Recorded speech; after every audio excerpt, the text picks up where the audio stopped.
Some box office bombs blindside Hollywood, but others, you could see them crashing from a mile away. These aren't the underdog movies that failed quietly. These are the expensive gambles that limped into theaters already dragging the smell of doom. From superhero misfires to musicals no one asked for, each one was a financial sinkhole waiting to happen. Which one do you think burned the most money? Let's break down the recent disasters everyone saw coming, starting with a spy flick that couldn't even fool itself. Argylle 2024. It had the budget, it had the cast, and it had the smug marketing campaign that insisted it was the next great spy franchise. But when Argylle hit theaters in February 2024, the only mystery worth solving was how it cost so much and still looked so cheap.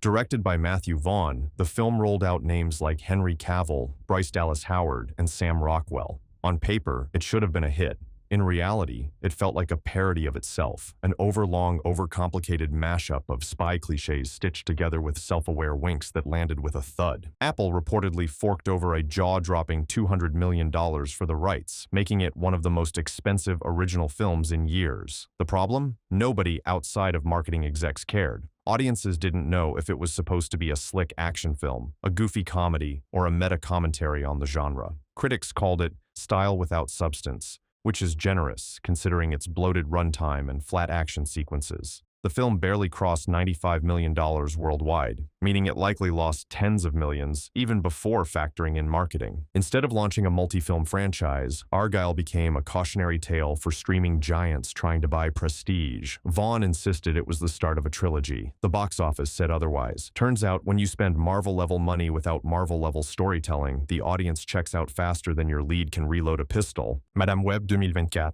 When the trailer dropped, people were already cracking jokes, and not the good kind. Madame Web was supposed to be Sony's big swing at expanding its Spider-Man-adjacent universe. What it delivered instead was a messy, low-energy prequel with dialogue so stiff it felt like a first draft that somehow got filmed.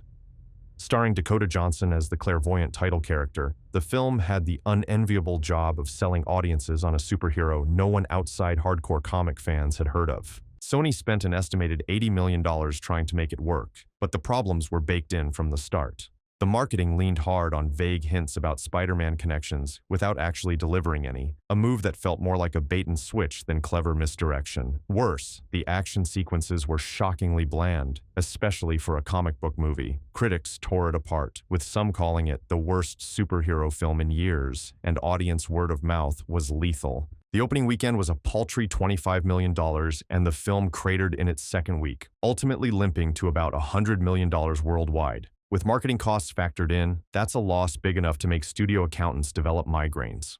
The awkward interviews from the cast didn't help either, with Johnson herself later admitting she didn't expect it to succeed. Madame Web wasn't just a flop, it was the cinematic equivalent of a shrug, proof that not every comic book character is destined for box office glory. Wish 2023, Disney's 100th anniversary was supposed to be a celebration of everything that made the studio a household name. Instead, Wish turned into a glitter-covered reminder that brand nostalgia isn't enough to save a weak movie. Marketed as a grand, magical adventure tying together a century of Disney history, it ended up feeling like it was assembled by a committee checking boxes. Talking animal sidekick, check. Big villain song, check. Generic follow your dreams anthem, triple check. With a budget around $200 million, Disney threw everything at it. Heavy marketing, plush toys, and even a massive push on Disney+.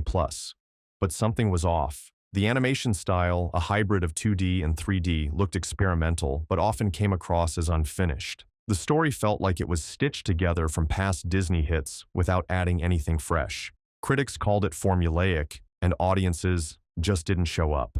Its domestic box office stalled at under $65 million, with a worldwide total of $254 million. Not catastrophic on paper until you factor in the budget and marketing. For a centennial milestone, Disney wanted a cultural event. What they got was polite applause and quick forgetfulness. In the long list of Disney animated classics, Wish may be remembered less as a celebration and more as the awkward party guest no one really wanted to invite. The Marvels 2023. Marvel movies used to print money. By the time the Marvels rolled around, the shine was wearing off. The sequel to 2019's billion-dollar hit Captain Marvel had a new director, a lighter tone, and a much shorter runtime. What it didn't have was momentum. Years of interconnected storylines, Disney Plus spin-offs, and an increasingly crowded superhero landscape left casual viewers confused about why they should care. With a budget in the $220 million range, expectations were massive. But the signs of trouble were there early. The marketing campaign was muddled, leaning heavily on references to characters from Disney Plus shows many moviegoers hadn't watched. The trailers promised lighthearted cosmic fun, but the final product felt rushed and tonally uneven. Opening with $46 million domestically, the lowest debut in MCU history, it quickly became clear this was not going to be another billion-dollar hit. It ended its run with $206 million worldwide, an astonishing shortfall for a Marvel tentpole. The fallout was ugly. Debates about superhero fatigue, questions about Marvel's creative direction, and more than a little finger-pointing. The Marvels didn't just flop financially, it marked a turning point in Marvel's untouchable reputation. The Flash 2023. Warner Brothers billed The Flash as the multiverse event that would reset the DC universe. It had Michael Keaton back as Batman, fan-favorite cameos, and a budget reportedly north of $220 million. On paper, it was an easy win. In practice, it was a PR nightmare wrapped in CGI chaos. The film suffered from years of delays, director changes, and widely publicized off-screen controversies involving its lead. By the time it finally reached theaters, audience enthusiasm had cooled to a lukewarm shrug. The visual effects, which should have been the film's showstopper, were criticized as unfinished, even cheap-looking, despite the massive budget. Opening weekend numbers were an underwhelming $55 million domestically, and word of mouth sank it fast. By the end of its run, it had scraped together $270 million worldwide, far short of the break-even point once marketing was included. For a movie positioned as a universe-defining blockbuster, The Flash instead became a case study in how hype without trust can backfire. The multiverse may be infinite, but patience for DC misfires isn't. Indiana Jones and the Dial of Destiny 2023. For decades, Indiana Jones was the gold standard for action-adventure, but when Dial of Destiny arrived in 2023, the franchise's magic felt museum-worthy.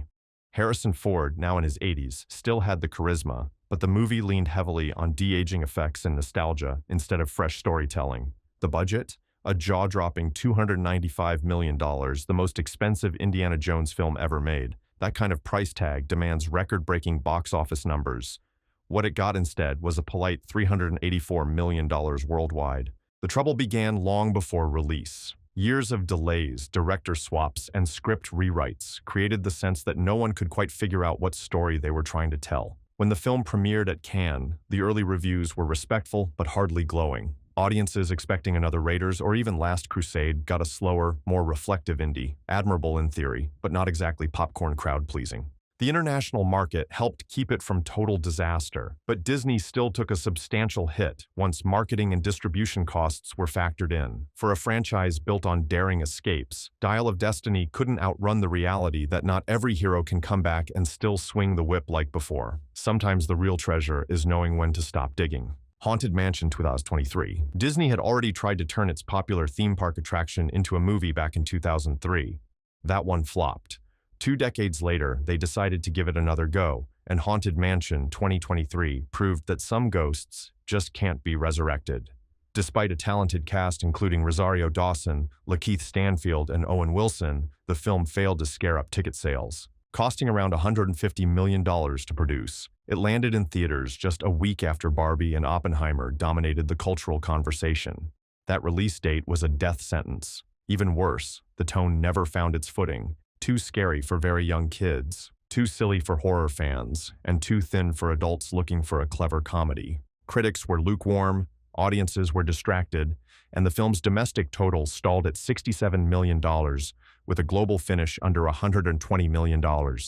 Considering the marketing push, that's a ghost-sized hole in Disney's wallet. In the end, Haunted Mansion didn't just fail to become a Halloween classic, it faded into the background faster than the wallpaper ghosts in the actual ride. Strange World 2022. Disney's animation division had a rough streak, and Strange World was one of its most painful missteps. The film was pitched as a bold sci-fi adventure about explorers traveling through a mysterious, vibrant land. It had environmental themes, colorful visuals, and a stacked voice cast featuring Jake Gyllenhaal and Dennis Quaid. What it didn't have was buzz. With a budget estimated at $180 million, Disney expected another Encanto-level success. Instead, the marketing campaign was strangely quiet, almost as if the studio had already given up. When it hit theaters over Thanksgiving weekend, competition from Black Panther, Wakanda Forever, and lukewarm reviews buried it instantly. The result? A catastrophic $73 million worldwide gross. Analysts estimated losses of $100 million or more after expenses. While some praised its ambition and world-building, the film never connected with families in the way Disney needed. Strange World now sits alongside Disney's most infamous box office failures, a reminder that even the world's most reliable animation studio can get lost without a clear map. Amsterdam 2022. Sometimes a movie looks so good on paper you wonder how it could possibly fail. Then Amsterdam comes along and answers that question in 2.5 bloated hours. Directed by David O. Russell and starring Christian Bale, Margot Robbie, and John David Washington, it was marketed as a quirky, stylish murder mystery inspired by true events. The budget was a hefty $80 million, much of it spent on a sprawling ensemble cast that also included Robert De Niro, Anya Taylor-Joy, and Taylor Swift. The problem? Nobody could quite figure out what the movie was supposed to be. It swung wildly between screwball comedy, political conspiracy, and melodrama without ever finding a consistent tone. Critics called it meandering, and audiences, already skeptical after years of underwhelming adult dramas, stayed away in droves. Its opening weekend was an abysmal $6.5 million domestically, one of the worst ever debuts for such a star-studded project. By the end of its run, it had limped to $31 million worldwide, not even covering half its production costs. For a film designed to be Oscar bait, Amsterdam ended up as a cautionary tale about the limits of star power. Sometimes a cast list can sell tickets. Other times, it's just an expensive reminder that great actors can't save a confused script. Moonfall 2022. Roland Emmerich built his career on blowing up the planet in spectacular fashion. But with Moonfall, audiences decided they'd seen enough. The disaster epic followed a team trying to stop the moon, yes, the moon, from crashing into Earth after being knocked out of orbit. It had a budget reportedly over $140 million and leaned into Emmerich's trademark blend of absurd science and massive destruction. Unfortunately, the marketing failed to make it look like anything more than a retread of his earlier hits like 2012 and The Day After Tomorrow. Critics had a field day with the ludicrous plot, and while some viewers enjoyed it as unintentional comedy, most just skipped it entirely. The domestic box office was brutal, a $10 million opening weekend and a total U.S. gross under $20 million. Even international markets, which often bail out disaster films, couldn't save it, with the worldwide total landing around $67 million. That's a black hole of a return for a production this expensive.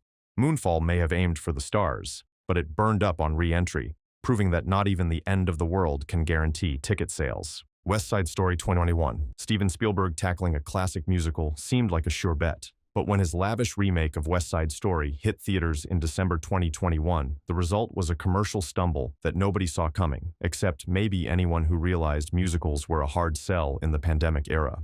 The film cost about $100 million to produce, with Spielberg painstakingly recreating 1950s New York streets and working with a cast of up-and-comers alongside seasoned Broadway talent. Critically, it was a triumph. Rave reviews praised its energy, choreography, and fresh cultural authenticity. It even earned 7 Oscar nominations and won 1. But the public? They didn't buy a ticket. The opening weekend was a soft $10.6 million, and even with awards buzz, it crawled to $76 million worldwide. There were plenty of factors. Younger audiences weren't exactly clamoring for a 60-year-old musical remake, and older viewers, its target demo, were still hesitant to return to theaters. Streaming competition siphoned off potential viewers, and the long runtime didn't help. West Side Story may go down as one of Spielberg's most beautifully crafted films, but financially, it was proof that even the greatest directors can't always turn prestige into profit.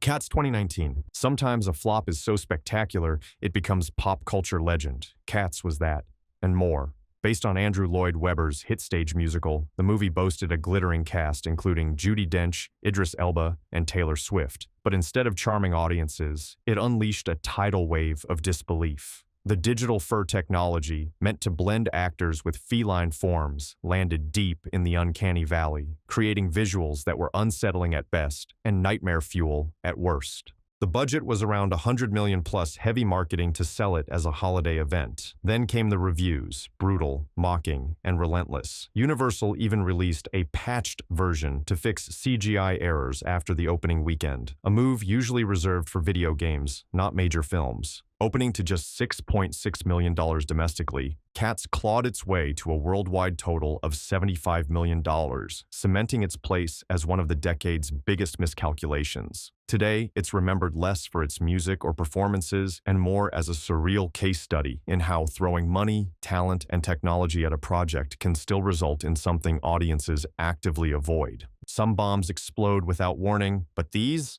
You could hear the fuse burning from miles away. Bloated budgets, confused marketing, tired formulas, the warning signs were all there, yet the studios pushed ahead. Which one of these disasters do you think hurt the most? Drop your pick in the comments, hit subscribe for more deep dives into Hollywood's wildest misfires, and remember, in the movie business, sometimes the biggest spectacle is the flop itself.